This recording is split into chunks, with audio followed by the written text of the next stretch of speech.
Part 1 of the 10 greatest NBA conspiracy theories of all time came out a few weeks ago, and in that video we looked at the banished ref Tim Donaghy, the rigged Kings and Heat games, Michael Jordan's gambling problems, the suspicious case of his dad passing away, and most of the conspiracy theories surrounding the NBA draft.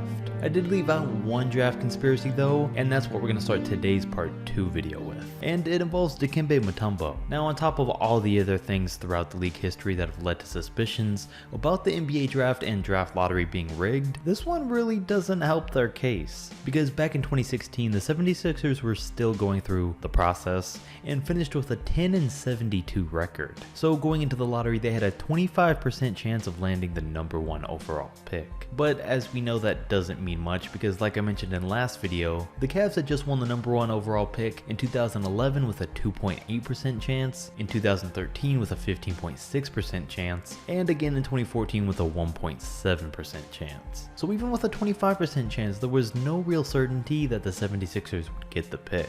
But they would find out at around 8:30 p.m. Eastern time when the lottery began to air on TV and the picks were decided. But 4 hours before that, former 76er Dikembe Mutombo sent out this tweet congratulating Philly for landing the #1 overall pick about 4 hours before they actually ended up winning it. And it started up yet another conversation on the lottery being rigged. And it led to a conversation of, did early on in the day Dikembe get a memo from the NBA to get ready to send out a tweet congratulating his former team because the league told him that they were gonna win it? Does this confirm that the draft is rigged? And as an ambassador for the league, had he gained enough credibility to get that kind of insider information on who would win ahead of time? Well, after it happened, he told the Associated Press that earlier in the day, the 76ers organization emailed him asking if he would post a congratulatory message on Twitter if they did win it. The email also included the actual tweet that they sent out with other sample tweets that he could choose from. He said he got the email, didn't think about it, and posted one right away. Then he said it was maybe 30 seconds later and he realized what he did, but it was too late. Now, I mean, that is an understandable excuse and it would make sense how that could happen. But it would also make sense that the league emailed him the draft results, he made a tweet about it without realizing it hadn't happened yet, and that the whole thing is just rigged altogether. But I'm unbiased, that's for you to decide. And I'm gonna try and stay unbiased throughout the whole video, but this next one makes it a little tough. And for it, we look back at the 2016 NBA Finals, where LeBron won his first championship for Cleveland. The series, as we know, was between the Warriors and the Cavs. And now throughout the season, Draymond Green had accumulated 14 technical fouls. And this was important because 16 equaled a 1-game suspension. And it's also important to mention that a flagrant foul counts as 2 technicals. So if he had either committed 1 flagrant foul or got 2 technicals, he would get suspended for 1 game. So it was a story worth keeping up with. Now also keep in mind, this was the season that Draymond started to do a lot of kicking. So it was something the league had warned him about and was watching out for going forward. But during the final series, Draymond was one of the team's best chances at stopping LeBron, or at least attempting to slow him down, and he had done a decent job of it up until Game 5, where the Warriors found themselves up 3-1 in the NBA Finals. But during Game 5, LeBron and Green get tangled up, Green gets pushed to the floor, LeBron steps directly over his head, no fouls are called, then while LeBron's in the middle of wiping his gooch on Draymond's head, he throws his arm up to fight back, notices he's in the wrong area, and throws another small swing. Now nothing was called on the floor. None of this was a technical foul or a regular foul. But after the game, they went back and called this a flagrant one, stating that they had already warned Draymond about hitting players there. Alright, for one in the league, you know there's an unwritten rule that says, say LeBron has 5 fouls in a finals game. They most likely aren't going to call that 6th foul on him and make him sit out unless it's a serious foul. But for them to actually go back and call a flagrant on Draymond, knowing it would get him suspended, really makes it seem rigged here. Also, sure, they had warned him about it in the past, but that was about kicking a player and he didn't kick anyone and clearly didn't mean to hit LeBron there.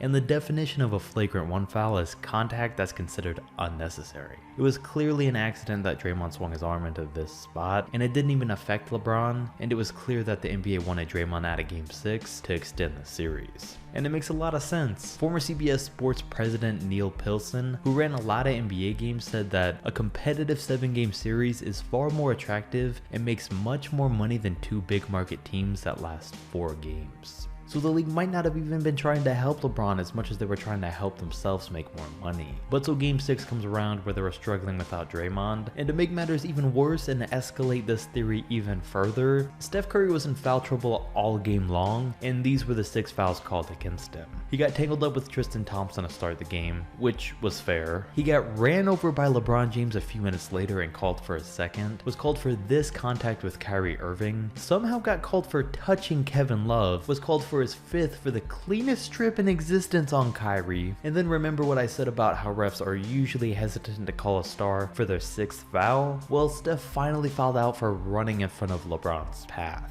Yeah. All the credit goes to LeBron and the Cavs for their Game 7 victory, but this is why there's a conspiracy on how they got there.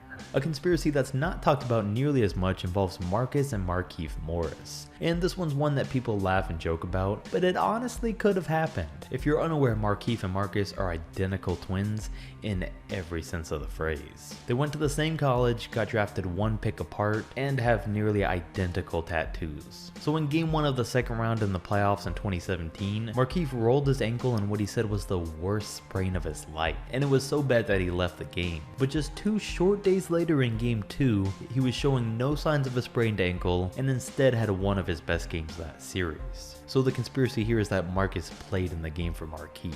And it's not so crazy to believe because in a 2013 interview, Markieff said that they did this very same thing back in AAU. They said Marcus had already fouled out, then Markieff hurt his ankle, so they did a quick jersey swap, and Marcus limped back into the game like he was hurt and just kept playing. So it's not crazy to believe that this actually happened. I mean, the only difference between the two guys is that Marcus is an inch taller, some of the words on their tattoos are slightly different sizes, and their shots are just a little bit different. Then there's the case of Michael Jordan's flu game.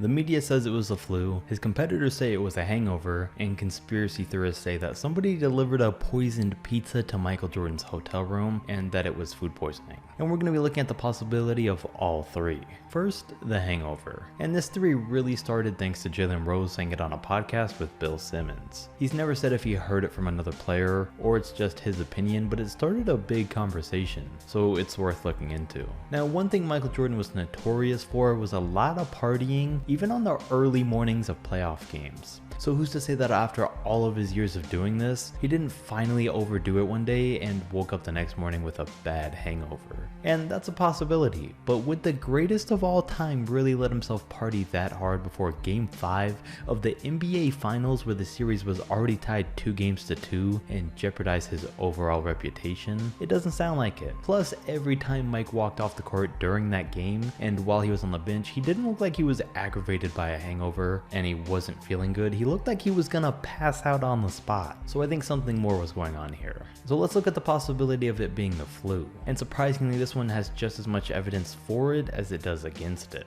And a lot of people seem to not believe Jordan actually had the flu at all. Even newspapers the day after the game were already saying it was food poisoning. But I mean, it was reported on game day that MJ woke up with flu-like symptoms. The flu usually lasts a week, and by game 6, 2 days later, he looked perfectly fine.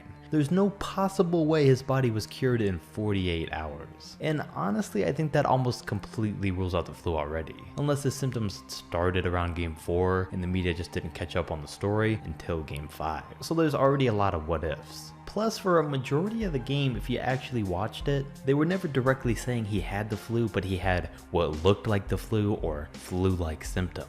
So there's a lot of what ifs already. But the story that Michael Jordan's trainer Tim Grover and his camp decided to go with was that they were in a hotel in Utah the night before. It was 2 a.m. and they had stopped serving room service already. So Mike got hungry and Tim ordered him a pizza. Then 5 guys came to the door to deliver it. And Tim said that was pretty suspicious, but Jordan still ate the pizza and he was the only one that ate it. Then a couple hours later, Jordan was curled up in a fetal position, looking more sick than ever. So Grover's 100% sure that it was food poisoning. But a couple of things here. If this was the case, they could have easily sued the pizza place, but never did. How would random pizza guys know how to poison a pizza like that? And the biggest side effect of food poisoning is vomiting. And Jordan never once showed any signs of needing to vomit or actually vomiting while he was sitting on the bench. So I mean, honestly, I don't know what to believe here, and there's so many stories that point us in so many different directions. I can't tell you which to believe, but I laid out all the evidence for you to make your own decision. But then there's this final conspiracy of the video,